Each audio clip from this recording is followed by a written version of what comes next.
sidang online. Agenda putusan sidang online. Online-nya Mas Faris RM online dari Rutan. Dan yang offline adalah kami penasihat hukum Faris RM. Makanya kita hadir di sini. Dan alasan ditunda karena ini kan agenda putusan adalah sidang terakhir yang ibarat kata nafas hidup terakhir Mas Faris adalah hari ini sebenarnya.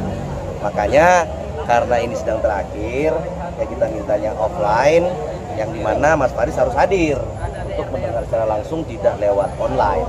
Alasan kemarin diminta jadi online itu kenapa Pak? Karena situasi kemarin mungkin teman-teman tahu, kita dapat informasi kenapa online karena situasi kemarin tidak kondusif, dikhawatirkan itu akan mengganggu perjalanan mungkin Mas Faris dari Rutan kemari, terus mungkin akhirnya tidak sampai kemari, akhirnya diputuskan untuk online.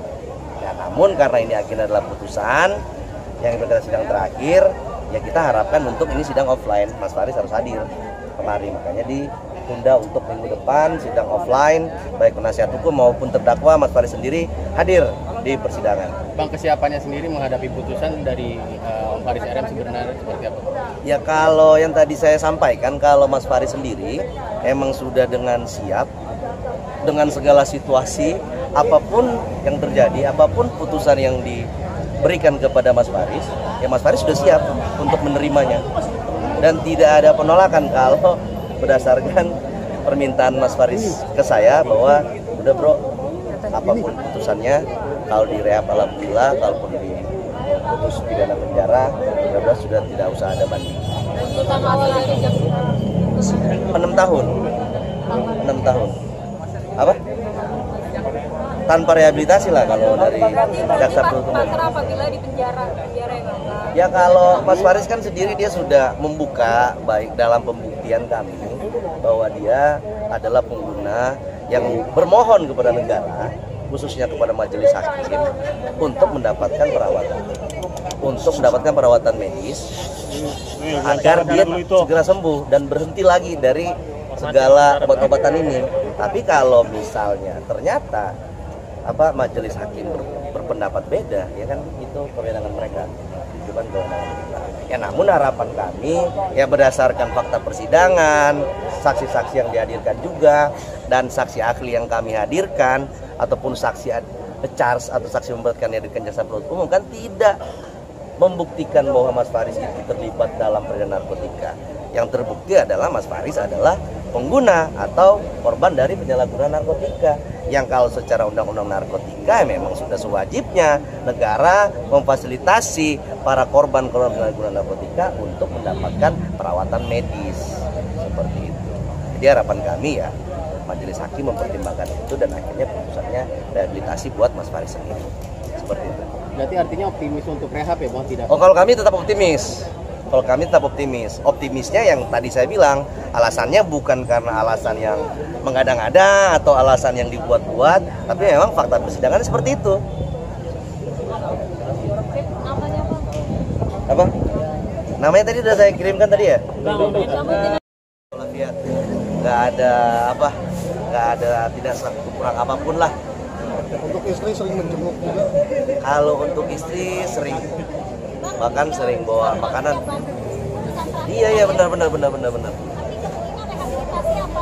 Ya kalau harapan kami dan Mas Faris sendiri ya putusannya mengikuti fakta persidangan ya kita rehabilitasi. Harapan kami penasihat hukum maupun Mas Faris.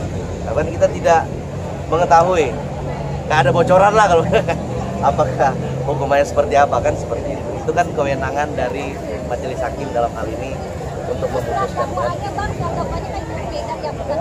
Kenapa nggak diajukan eksepsi aja Bang? Dalam salah satu dakwaan batal demi hukum salah satunya kan itu Bang. Nah ini kan kemarin itu waktu eksepsi kan kita harus paham juga ya, eksepsi itu kan kita berkaitan dengan hukum acara, tidak ada berkaitan dengan materi pokok perkara, makanya tidak kita eksepsi.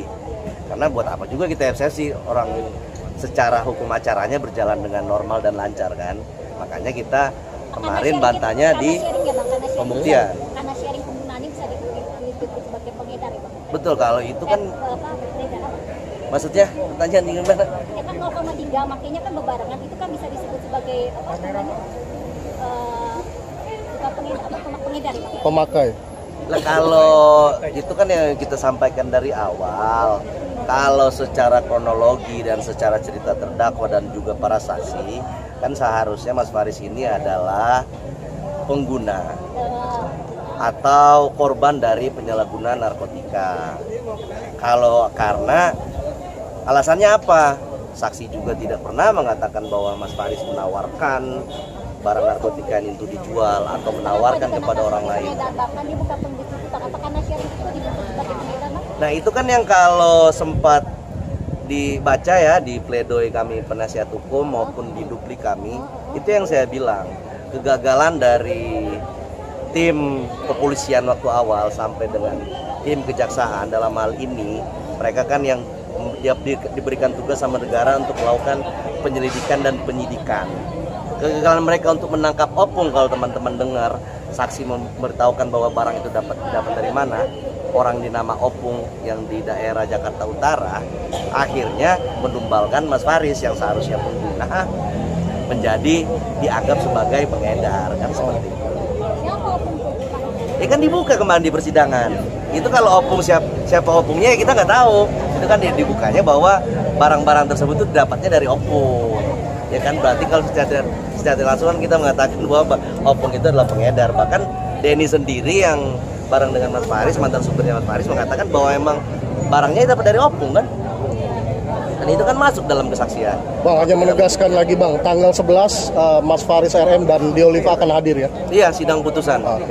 Kalau tadi sebenarnya Bang Deoliva hadir. Okay, kan kita nongkrong di situ di Indomaret. Okay. Namun karena ada kondisi kesehatan yang kurang memungkinkan untuk menunggu terlalu lama, karena kan untuk proses sidang ini kan kita biasanya menunggu kan.